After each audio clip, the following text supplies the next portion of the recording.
In the beginning, there was nothing. One eternity later. One day, God decided to create the universe. In that universe, he created the earth. On the earth was plants, animals, skies, and oceans. God decided to create a person in his own image. God called this man Adam. When Adam was sleeping one day, God carefully removed one of his ribs. Using that rib, he created Eve. God decided these people would rule over animals and that everything was very good. The only rule God made for his people in the garden, called the Garden of Eden, was to not eat one type of fruit that grew on one of the many fruit-bearing trees. Now would be a good time to mention the evilest being in the universe, Satan. His name used to be Lucifer though, and he lived peacefully with the angels in heaven, along with God. But he was very jealous of all the attention and power humans were getting, and tempted Eve into eating the fruit. Eve liked the fruit, so she gave some to Adam. Immediately after Adam ate the fruit, they both realized they were naked. They hid behind some trees in the garden. I don't know why they tried to hide from an all-knowing God, which obviously didn't turn out great for them. Because of their actions, God punished the rest of human history with pain, death, and suffering. That fruit better have tasted good. Satan was expelled from heaven and now deceives people for the rest of human history. Adam and Eve set up a place to live outside the garden. God made a promise that one day he would send a Messiah to rescue the earth from sin. Adam and Eve had two sons, Cain and Abel. Cain was jealous that God favored his brother, so he had the brilliant idea to murder him. God banished Cain but promised to protect him. Adam and Eve had another son named Seth. One of Seth's descendants was named Noah. Noah's times were very wicked. Angels saw that human women were very beautiful, so they left heaven to marry them. Their children were giants, and these angels became the fallen angels. Oh, and there was also murder and stuff going on. God commanded Noah to build a giant boat so he could flood the whole earth and destroy all evil. When the boat was finished, a pair of all animals entered the ark. And on February 16th, negative 2348, the whole earth flooded. Noah and his family were on the ark for 5 months before finally stepping foot on dry land.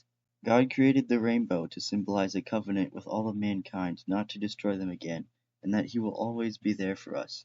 I wish it still had the same meaning. Noah had 3 sons, and his middle child, Ham, decided to have a child with his mother. This child was named Canaan, and God cursed him.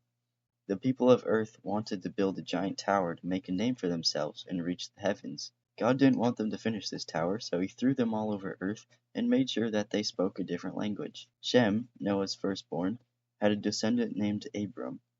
Abram knew his wife Sarai was beautiful, so he pretended to be her brother while entering Egypt so he didn't get murdered. One of Abram's messengers informed him that his nephew Lot had been kidnapped. He traveled all the way north of Damascus to rescue him. It was here that God promised Abram his descendants would be like the stars in the sky, and changed his name to Abraham. After hearing this, Sarah, Sarai's new name, gave Abraham her servant Hagar as a wife because she thought she was too old for childbirth. But Sarah was abusive towards Hagar, so she fled to the desert. The angel of the Lord found her by a spring and told her to go back to Sarah. I'm not going to draw this part, but God ordered all the males to be circumcised, so they did that. 3 strangers visited Abraham and told him that Sarah would soon have a son. Meanwhile, Lot was living in the city of Sodom, which along with Gomorrah was very sinful. God sent 2 angels to destroy the city, and anyone who looked back would turn to a pillar of salt.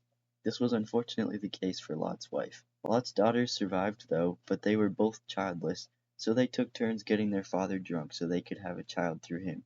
Sarah finally gave birth to her son, who was named Isaac. Sarah thought that Ishmael, Hagar's son, would rule over Isaac because he was older, so she convinced Abraham to send them away into the desert once more. Ishmael was dying of dehydration, and once God opened Hagar's eyes, she saw fresh water. God ordered Abraham to sacrifice his son, Isaac. Abraham was about to do so when the angel of the Lord stopped him and gave him a goat instead. When Sarah died, Abraham bought a field and buried her in a cave on that field. Isaac decided to marry his cousin's daughter named Rebekah. Then Abraham died, so Isaac and Ishmael buried their father in the same cave as Sarah. Isaac had 2 sons, Jacob and Esau. Isaac was now old and could barely see, so he wanted to give his blessing to Esau. Rebekah, however, favored Jacob and told him to take the blessing since Isaac could hardly see. But Esau was a hairy man, so Jacob wore a fur coat so Isaac wouldn't notice. When Esau heard this, he was furious with Jacob, and Jacob had to leave. Jacob met his cousin Rachel and wanted to marry her.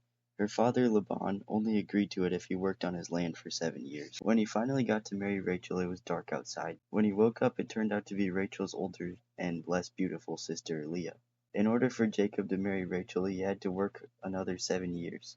This led to a lot of drama between the sisters. Leah bore Jacob 3 sons, but Rachel wasn't able to give birth, so she gave Jacob her servant Bilhah as a wife to give him 2 more sons, and now Leah wasn't able to give birth anymore, so she gave Jacob her servant Zilpah to give him 2 more sons, but then Leah was able to give birth again and gave him 2 more sons and a daughter, and finally Rachel was able to give birth and bore him a son named Joseph, who was the obvious favorite child. But then Jacob overheard Laban's sons spreading lies about Jacob to their father, so Jacob and his family fled Laban, who chased them. But they learned Esau was also heading towards them with 400 men. That night Jacob saw a mysterious man. They started wrestling each other, and Jacob had him pinned on the ground and wouldn't let go unless he blessed him. The man blessed him and said his new name was Israel. Jacob was in shock. Firstly, he had just had a wrestling match with God and won.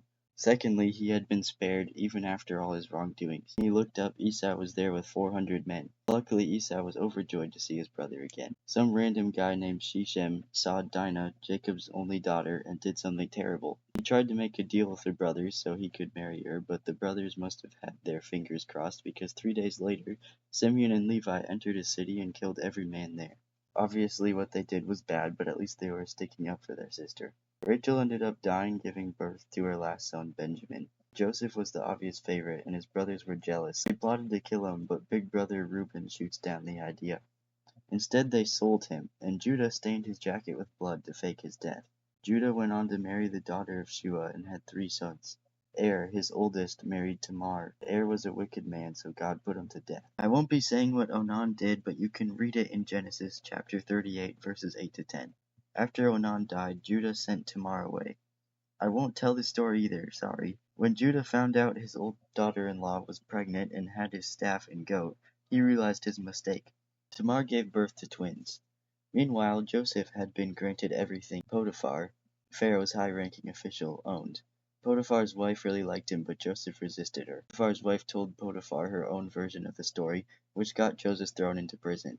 Joseph was able to explain 2 people's dreams while in prison, which allowed him to decipher Pharaoh's dream and predicted a famine.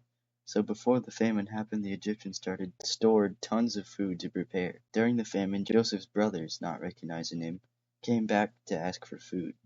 Joseph made them bring Benjamin so he knew that he was okay. Then his servants filled all of the brothers' sacks with food.